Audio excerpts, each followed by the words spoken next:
Hello, all of my friends at Intimacy. My name is Shannon, and I'd like to take this opportunity to share with you a little bit about the journey that led me to Intimacy's doors in April of last year. 10 years ago, I found myself a busy professional who was single, and I had the opportunity to take very good care of myself. As such, I found myself exercising and eating well, and also found myself losing 91 pounds in the course of a year. At the end of that year, I met my husband-to-be, and as love has a way of doing, we both found ourselves getting comfortable. With that comfort came ice cream in bed and nachos and 2 babies, and the weight came back. Sadly, it got to the point where I didn't even recognize myself anymore. Like most women, I find that I have a number of roles that I have to fulfill throughout the course of the day. I'm a wife, I'm a mom, I'm a teacher, a daughter, a friend. And by the time I'm done doing all of those things, taking care of all of those responsibilities, there isn't much time left for me. So about a year and a half ago, I decided to try to make a half hour a day for myself, and in that half hour a day, take a walk. What that walk has gotten me over the course of a year and a half is a sense of investment in myself and a sense of confidence, and I've also been able to lose about 60 of the pounds that I had gained back.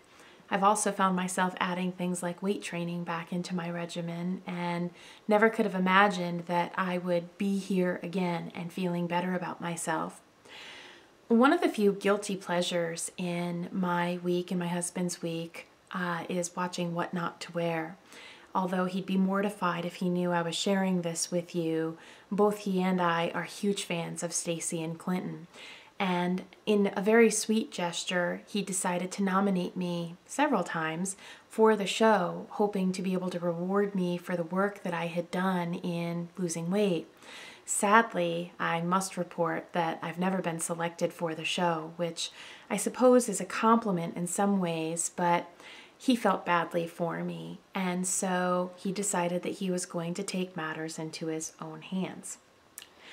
He conducted some research and decided that he wanted to find out what experts Stacey and Clinton rely upon to make their show such a success.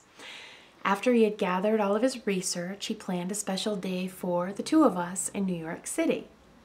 My day would consist of a visit to a very chic hair salon for a hair makeover and a trip to several trendy stores to pick up the pieces of a new wardrobe, and then finally he told me that I was going to see The Bra Whisperer.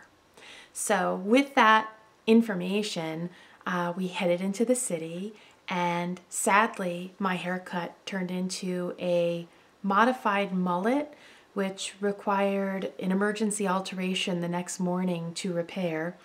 And our search for a wardrobe failed miserably, and honestly, I left New York with no clothing, except for the clothes that I had worn there. And my last stop for the day was actually at Intimacy, and there things turned around. My appointment was very intimidating at first, not because Dee was intimidating, but because I was shy and inhibited.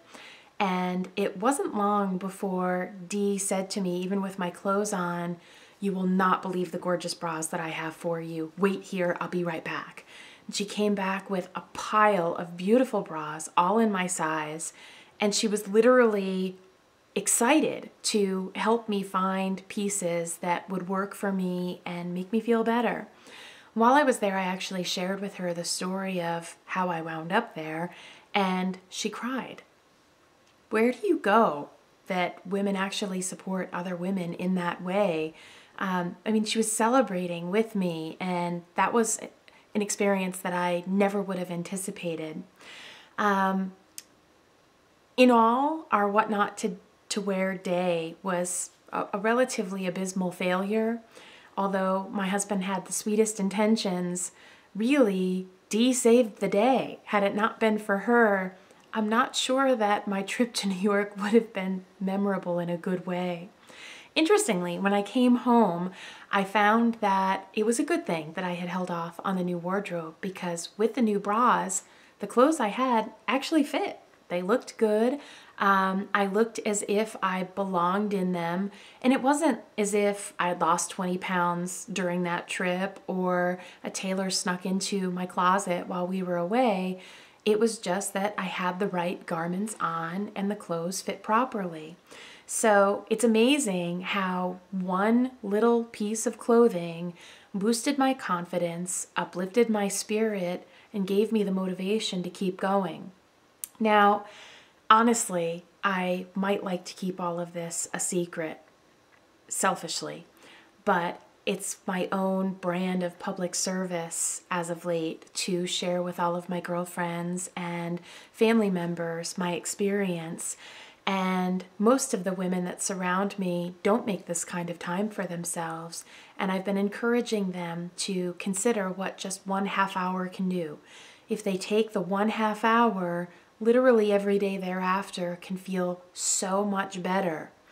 And I'm no math whiz, but it seems to me that buying a bra is a far better option and far less painful option than plastic surgery. So it's a no-brainer. And to put this whole experience in context, I remember when I was planning a family, plenty of people said to me, you cannot fathom how becoming a mom will change your perspective, will change your world. And I would roll my eyes and politely say, sure. And they were right. I'm not ashamed to admit that they were right. And my experience at Intimacy is much the same. You can't believe what a difference it will make until you go and you do it for yourself. I've lost 60 pounds. I'm more confident than ever, and I can only imagine what's ahead. I am certain, though, that whatever it is, I will be wearing the right size bra, the girls will be hoisted where they belong, and I owe that all to Dee and to Intimacy. So thank you. Hope to see you soon.